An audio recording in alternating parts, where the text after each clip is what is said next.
everybody, welcome to this week's Coffee with Hila. I hope you're having a lovely Easter morning and had loads of nice chocolates, and I hope that our hostages are keeping strong and trust in our power to bring them back home soon. So I want to start by saying that I had a very eventful week thanks to my lovely daughter. I don't know if many of you know, who survived the Nova Festival, and she was here briefly telling her story with a group of other courageous children, or young men and women, some of which went to Manchester and had a very unpleasant experience, very anti-Semitic and very unpleasant experience at the airport. But basically, thanks to her, I had the honor of meeting Yosef Haddad and lovely Emily and Niak Gurbani, the hero, and Rev Haley, who's such a beautiful person, and so many other courageous, committed people who are tirelessly working to spread the truth and to open people's eyes. And one of the main events we've been to yesterday was, sorry, I got the cat here, was the counter demo to the pro-terrorists who roam the streets of London every week. And I think one of the best signs to seeing who is on the right side of history is the massive amount of police that had to be present, first of all, to guard, to keep the order, not on our side, because none of our side disrupted the order in any shape or form, even though some of the policemen tried to be a bit funny with Niak, and also told me off at one point. But basically, they were there to guard only one group, because the other group was obviously not under any threat, not only because of the amount of people they were, but also their character. Because a few people who walked through and came by us and spoke to us told us it was a horrendous experience to just walk next to them, because they were very, very violent. Their message was very aggressive, and their behavior wasn't very pleasant either. Two English, Christian, white, British people who live in London all their lives. It was very unpleasant. So starting with that, and then because I stood on the fringes on the side, I had a few people who stopped and spoke to me. And one of them was a lovely woman with a young, I think around 20-year-old daughter and her husband. And I actually had a really long conversation with her, and she listened, and I heard her, and she said she doesn't support terrorism, which I really appreciate. But I think this is where the problem lies, that people don't really differentiate the terrorists from the civilians, and they don't understand that the amount of terrorists in Gaza is so much higher than what any of us would like to believe. Because the first soldiers that went into Gaza went with a belief that there are a lot of civilians and there's Hamas that are going to chase. And as they went through, they just found out in the houses all the main camp copies. They found pajamas of a Nukba. A Nukba is like a Nukba. I don't know how you say that. It's like the most violent of all Hamas members, who do all the most horrendous acts. So those baby pajamas for that. There was a lot of proofs everywhere that people cooperated, and the tunnels were not dug underneath the kindergartens and the hospitals. The kindergartens were built on top of the tunnel. People were in on it all the way through, and the few who weren't, I have it somewhere in my highlights, but there was an imam who left a letter for his son, and he told his son, an imam in Gaza, yeah? He said, before they take me, because I have a feeling that they will, keep that letter and make sure that people know why I disappeared. And his son is an adult son, yeah, he's a young man. And his son said that in the middle of the night, masked Hamas members came in and took his father. Nobody knows where he is. So before I get to the UN bit, which I promised you last week, I think you really have to understand who we are facing here. There are very few innocent people in Gaza. Obviously, children are innocent. No child needs to be caught up in that. And I told one of the people who interviewed me yesterday to Al Arab UK. I have no idea how they're going to spin that around. But I told him that if you care about the children of Gaza, you really have to support Israel. And if it's not enough to listen to me, listen to people who escaped this culture. Listen to Musab Hassan Youssef. listen to, there's a guy called Dor who escaped from Gaza. He became Jewish after, but he tells his story of being 3 years old in the market with his mom and finding or seeing a head rolling on the floor because somebody beheaded someone that was suspected of one thing or another. So just so you understand, it's not how it seems to you. I know how it seems on the TV. I know what you see in the social medias, and I am asking you to keep an open mind and do your own research. So that's number one. The second person that walked past me, that was, we had a few conversations, but one of them told me on the 7th of October, you had our sympathy. You had my sympathy on the 7th of October. And I thought to myself, well, I actually told him, thank you, but I'd rather be alive. I don't need your sympathy. And it's like I would tell a British person, I had your sympathy when the Nazis bombed London. But once you went to attack Germany, you lost my sympathy. So what was Britain to do? Was Britain would be right to allow Nazi Germany to invade and take over Britain? And if the answer is no, then the answer is the same to Israel not enabling the same ideology people, because they are raised on the same Nazi ideology that started from Haj Amin al-Husseini, who signed an agreement with Hitler. I'm going to go on this a little bit more in other coffees with Hila, because I don't want to waste today's, because today is going to be about the UN, but I will get to that. So they are living by the same ideology, and there is no difference. And when I tell somebody an Israeli soldier would never shoot a child, unless it's a 16-year-old with an RPG or AK-47, which is not anymore a child. It's not like a 6-year-old child sitting at home with her mom. It's a terrorist. He's a young terrorist. And let me remind you that Samir Kuntar was 16 years old when he came with a PLO on a boat to my hometown Nahariya, invaded the town. They killed a few people on the way, knocked on people's doors, took the 4-year-old daughter with her father, or 4-year-old girl with her father, because she didn't want her father to go on his own.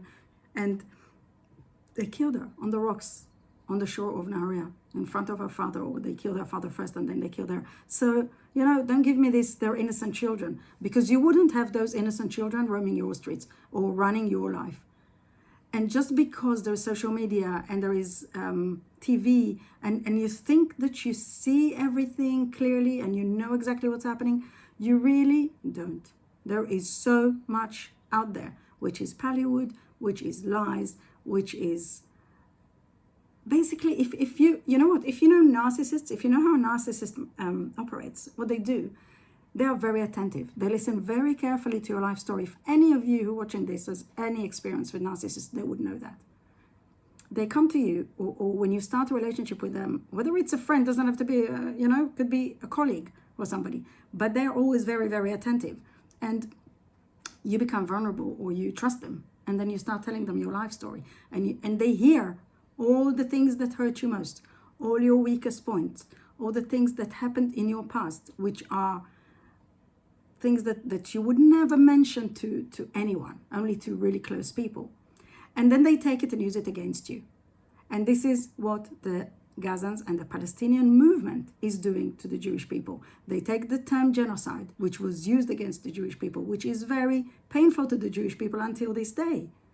And they use it against us in a place where actually there are proofs that the population quadrupled in the past few years. It has not declined in any shape or form. So you cannot call it genocide, okay? But they take all the things that really hurt the Jewish people, and they take also the Jewish inventions and the Jewish struggle, because Free Palestine was a struggle of the Jews. It was a term that started by the Jews, because we wanted to free our land from the British mandate.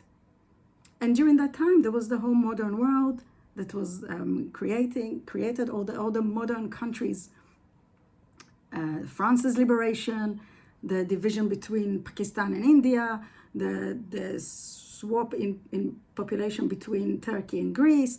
There was a lot of things going on, and everywhere in the world it seems to be acceptable. When it gets to the Jews, no, that's a different story. We need somebody to approve.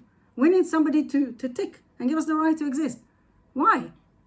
Is anyone else worth more than me? Is anyone else worth more than you? We're all people. There's no person who is more precious than another. okay? And yet also the Palestinians, okay? So if there are Palestinian children, or I don't call it Palestinians because there's no such thing. It's a term that was used to deceive you. But the Arab children, if they want to have a future, need to be taken out of the care of the terroristic regime that is raising them. Very similar to what is happening in Iran, where you are being oppressed, properly oppressed. So this is the first thing. And I want to tell you that if you're not sure what anti-Semitism means, or what, because I had a feeling, yesterday there was one policeman that a woman came to him and she was very, very disturbed by people who were going on that march with swastikas. And she told him, look, he's carrying a swastika. This is a blatant anti-Semitic symbol. You really have to arrest them, or at least do something. And he told her, I don't see how that's anti-Semitic. So if people don't see how a swastika is an anti-Semitic symbol, we have a lot of work ahead of us, because this symbol is a symbol of I want you dead.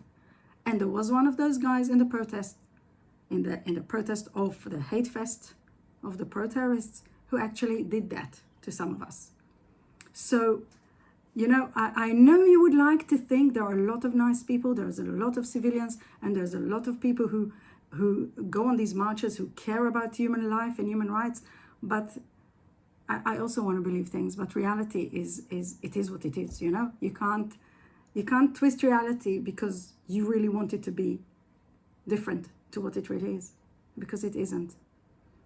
And before I go on to the UNRWA and UN thing, I'm going to put some slides with some information about it. But what I wanted to tell you is that I had a video a few years ago, before I was very active on Instagram, so I'm not sure what I've done with it. But I had a video of a woman in Gaza who said, UNRWA uses us. They don't allow us to flourish. They don't allow us. It's what came first, the egg or the chicken, right? Because the UNRWA workers earn a lot of money from keeping the refugees, because some of them are refugees, some Arabs in Israel are refugees, but many of them weren't refugees and never been refugees and are not refugees today, but it doesn't matter. But let's come to the term, as let's deal with it as if, or look at it as if they are all refugees. So in her case, let's say that she was a refugee, and she said, they have a reason to keep me a refugee. That's what she said. I want to progress. I want to build a new Gaza. I want to build a new life, a new future. I want to study. I want to progress. I want to build. I want to create. But the UNRWA, they have a reason to keep us as refugees, because that's a money machine, and the money is flowing, and all you people donating to that like there's no tomorrow, thinking you're donating to some great cause. No, because what you are doing is you emphasizing you making it permanent, making their refugee status a permanent status, which stops, first of all, them from developing and becoming a modern people, modern society. And I'm not talking about modern only in they had lovely malls, and they had lovely hotels, and they had lovely all sorts of things on their beaches before they attacked us and had to bear the consequences. But I'm talking about modern in terms of wanting to become like a Western civilization that is working on the basis of community, of peaceful existence with your neighbors, and not devoting your life to try and murder a whole. That's another thing that they went yesterday with, from the river to the sea. Oh, it doesn't necessarily mean, that's what one of the policemen said, it's not necessarily the definition of wanting to kill you all. So what is the definition? If from the river to the sea, Israel, which you want to call Palestine, it's Israel, is going to be free, what are we meant to be doing? Jump into the sea? Commit suicide? Or just be murdered by them? What other meaning is there that it would be free? That is a genocidal call. And if you don't want to believe me, listen to Lal Sharif. He's an activist from Dubai or Abu Dhabi, from United Arab Emirates. He's a Muslim. And he is a man who was raised to hate us, who was raised without seeing the truth. And he learned to see the truth through knowing us, through going to learn French. And he went to a Jewish French to a Jewish French family from Yemen, and they accepted him like a son, and they treated him with a lot of respect. And he saw that all the things that he's been taught about us were untrue. So this is the first thing. And I don't know if I said it before, but I'm going to say it again. That woman that I spoke to, and her daughter and her husband were there, and I told them that no Israeli soldier would ever shoot a child. They like rolled their eyes. And I want to ask you, would a British soldier shoot a child in Afghanistan? Do you actually believe that a soldier, an English soldier from anywhere in the UK, would go and shoot a child deliberately? And if the answer is no, the answer is the same to us. We're no different to you. Don't look at us in some patronizing manner, because we are not inferior to you in any shape or form, and you're not above us in any shape or form. And if you want to know now about the UN, I'm going to put the slides up in a minute, and the slides show you how the UN changed the definition of what refugee means and how long a refugee is classed as a refugee. Because all the refugees in the world have one refugee body under the UN that's dealing with their cause. The refugees in Syria, in Sudan, in Yemen, all around the world. They have one agency that deals with them. But the Arab states, or the Arab nations that were members of the UN after its establishment in 1945, it was established, and after they lost the war, the independence war, which they launched on us in 1947, after they lost the war, they insisted that certain Arabs in Israel will be, and out of Israel, will be classed as refugees. And they also changed it so that they will have their own their own body that deals only with them, and that there will not be people who have always been living in the country, because any refugee needs to have a connection to the country, like they've always been in that country. Like there's Jewish refugees from Arab countries, many thousands, hundreds of thousands, if not millions, of Jews who lived in Arab countries for generations after they've been expelled from Israel, after they've been chased out of Israel for their own life. They had to run away, and they've been in Arab countries, and they have been deported. So they have been refugees. Nobody's ever asked for any Jewish refugee agency to look after us. We didn't expect it from anyone, but the Palestinians have the Arab Palestinians have a different status. And those people, many of them have not lived in Israel for more than 2 years before the definition of refugee has been labeled to them or granted to them. So there are people who came as workforce, many of them, and through their status as bypassers, they weren't living in Israel for long. They became refugees.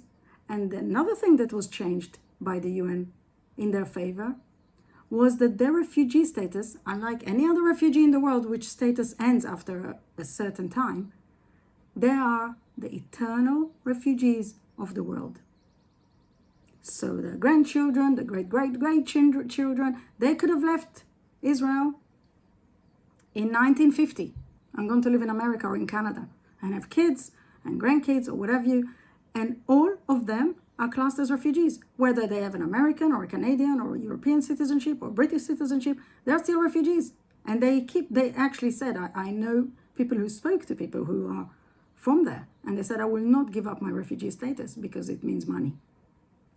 There's a lot of money involved in all of that industry. And a lot of you know, when I see the people who were marching yesterday, the people who actually paid for the socialist movement or something of Britain, paid for the placards and everything, you know, people take from their own money for people who are, their ideology is completely irrelevant to what the socialist or the workers' party is all about.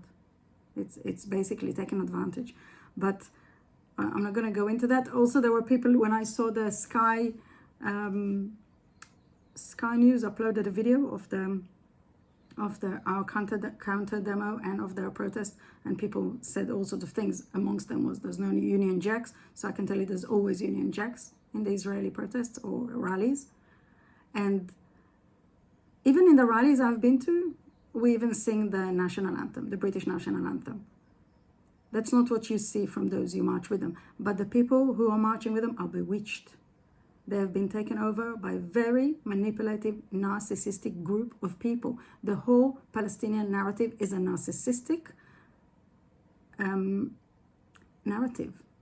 And it is being implemented upon people who don't see it coming. And until it will be used against you, you will not notice. So you can either take our word for it and start looking into history and into the facts that a lot of pro-Israel activists are putting forward for you to see and putting out there for people to read and listen to. And if you keep an open mind, you will see the truth. And I can tell you that on Pallywood, there is a lot of lies. There is a lot of creations by the Gazans of scenes that have never happened. There is a picture I have of a soldier or a Gazan dressed up as a soldier with a Gazan, and they have, like, they do a video for the benefit of the world, and 2 minutes later they hold each other, like they hug and they smile like we did it. And another one, there's a woman being interviewed to Al Jazeera and complains, and at the end of it, she doesn't know the camera is still on, and she high-fives a man that's telling her, you did a great job, well done, and she's laughing, the kids are laughing, everybody's laughing. You know, you have no idea of what it really is there. I wish you could go and see. It's a war zone, so it is not a place anyone can go and see for themselves. So I appreciate the fact that you have to rely upon sources of media that deliver it to you. But, you know, if you know an Israeli, if you've ever been to Israel, you know that whether we're a little bit less polite than the British manners would find pleasing, we're really good people, and we would not do things that many of the lies about us attribute to us. It's so obvious that we're not going to do it. The same as you wouldn't do something, we wouldn't do it. We're Westerns like you. We have Western values. So, and if anyone did something illegal, they will be taken to court, even if they're a soldier. Okay, having said that, I'm going to take a break now. I'm going to show you the slides, and we'll continue after.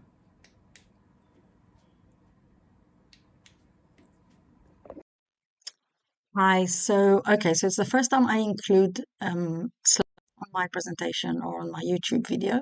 I'm not sure how it's going to go down, whether you find it too much to read or whether it's going to be useful to you. The initial or the main reason I decided to include them is, apart from the facts that I've stated, which you'll be able to read here, about the status of a refugee being altered to suit those who are called the Arabs, who are called Palestinian refugees. So to include anyone that has lived in Israel for 2 years, which were just workers who came to work in Israel. They weren't inhabitants. They definitely haven't lived there since forever. It also ensured that they are permanently going to be acknowledged as refugees, which means that their children, grandchildren, great-grandchildren will continue being classified and acknowledged as refugees. And there's also the fact that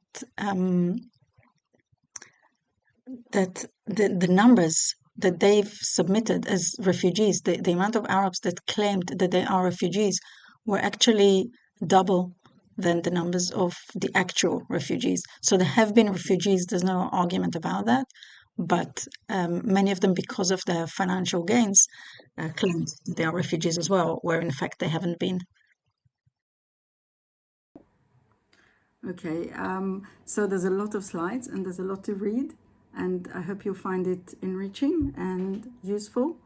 So that's it for now. We'll see you next week.